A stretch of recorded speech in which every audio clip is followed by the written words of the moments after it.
Assalamualaikum warahmatullahi wabarakatuh. Perkenalkan, nama saya Waode Harnita. Saya dari jurusan PGSD Universitas Muhammadiyah Buton.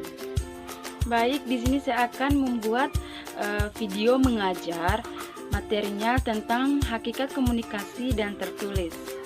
Langsung saja. Assalamualaikum warahmatullahi wabarakatuh. Selamat pagi anak-anak. Sehat semua?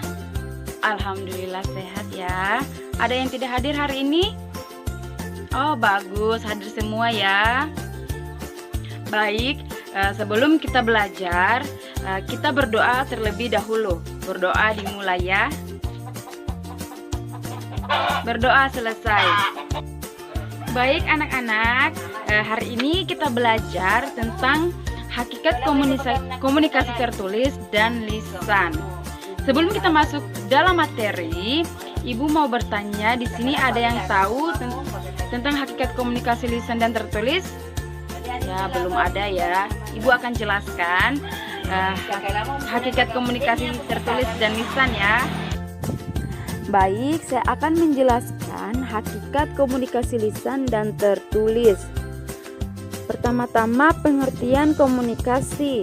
Pengertian komunikasi terbagi atas 3, yaitu komunikasi secara etimologi, pengertian komunikasi secara harafiah, dan pengertian komunikasi menurut para ahli. Secara etimologi, komunikasi berasal dari bahasa Latin, yaitu cam atau kata depan yang berarti dengan atau bersama dengan, dan kata umus atau sebuah kata bilangan yang berarti satu. Dua kata tersebut membentuk kata benda, yakni communio.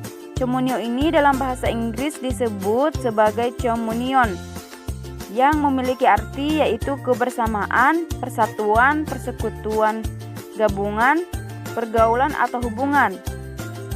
Oleh karena itu, untuk percomunion diperlukan usaha dan kerja, maka kata itu dibentuk menjadi kata kerja communicer, sehingga artinya menjadi membagi sesuatu dengan seseorang, tukar-menukar, bercakap-cakap, berteman, bertukar pikiran, memberitahukan sesuatu kepada seseorang, berhubungan, berpartisipasi, atau memberitahukan. Kemudian pengertian komunikasi secara harafiah. Menurut Agus M. Harjana, dalam bukunya Komunikasi Interpersonal dan Komunikasi Intrapersonal 2003, komunikasi diartikan sebagai pemberitahuan, pembicaraan, percakapan, pertukaran pikiran atau hubungan. Komunikasi ini juga dapat dibedakan lagi ke dalam beberapa bentuk.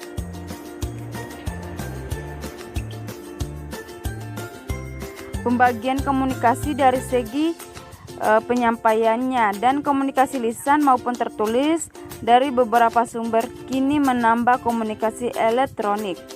Ketiga, pengertian komunikasi menurut para ahli, yaitu Taylor 1993 mengemukakan komunikasi adalah proses pertukaran informasi atau proses yang menimbulkan dan meneruskan makna atau arti. Berarti dalam komunikasi terjadi penambahan pengertian antara pemberi informasi dengan penerima informasi sehingga mendapatkan pengetahuan. Kemudian Burgess tahun 1988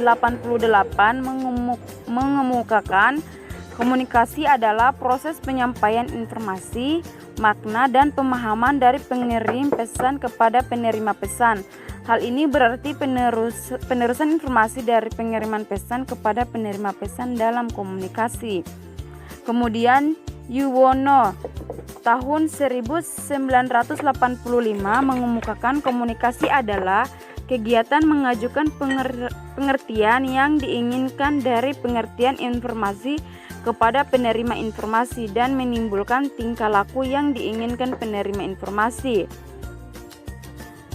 Baik, kesimpulan dari pengertian di atas adalah komunikasi merupakan seni penyampaian informasi, pesan, ide, sikap atau gagasan dari komunikator atau penyampaian berita untuk mengubah serta membentuk perilaku komunikasi atau penerima berita, pola, sikap, pandangan, dan pemahamannya ke pola dan pemahaman yang dikehendaki bersama. Pengertian komunikasi adalah suatu proses interaksi manusia dengan berbagai bentuk atau cara untuk menyampaikan informasi atau untuk tujuan tertentu. Kemudian komunikasi lisan. Komunikasi lisan adalah komunikasi dengan mengucapkan kata-kata secara lisan dan langsung kepada lawan bicaranya. Komunikasi lisan dapat dilakukan pada kondisi para personal atau individu berhadapan langsung atau tidak langsung. Komunikasi lisan secara langsung adalah komunikasi yang dilakukan oleh dua orang atau lebih yang saling bertatap muka secara langsung dan tidak ada jarak atau peralatan yang membatasi mereka. Komunikasi lisan ini terjadi pada saat dua orang atau lebih saling berbicara atau berdialog, pada saat wawancara, rapat, berpidato. Komunikasi lisan yang tidak langsung adalah komunikasi yang dilakukan dengan perantara alat seperti telepon, handphone, dan lain sebagainya karena ada jarak dan si pembicara dengan lawan bicara. Kemudian komunikasi tulisan. Komunikasi tulisan adalah komunikasi yang dilakukan dengan perantaraan tulisan tanpa adanya pembicaraan secara langsung dengan menggunakan bahasa yang singkat, jelas, dan dapat dimengerti oleh penerima.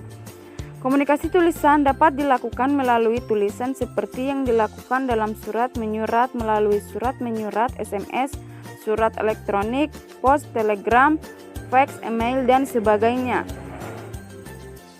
Komunikasi tulisan juga dapat melalui naskah-naskah yang menyampaikan informasi untuk masyarakat umum dengan isi naskah yang kompleks dan lengkap seperti surat kabar, majalah, buku-buku, dan foto pun dapat menyampaikan sesuatu komunikasi secara lisan namun tanpa kata-kata.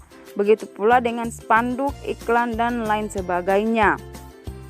Kemudian unsur-unsur komunikasi. Unsur-unsur komunikasi terbagi atas 3, yaitu pihak yang mengawali komunikasi atau sumber atau komunikator. Pihak yang mengawali komunikasi untuk mengirim pesan disebut sender dan ia menjadi sumber pesan.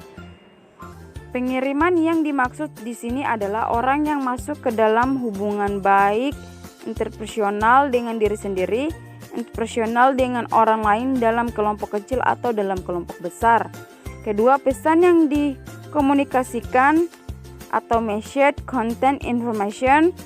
Pesan yang dimaksud adalah sesuatu yang disampaikan pengirim kepada penerima agar dapat diterima dengan baik. Pesan hendaknya dirumuskan dalam bentuk yang tepat, disesuaikan, dipertimbangkan berdasarkan keadaan penerima, hubungan pengirim dan penerima, dan situasi waktu komunikasi dilakukan.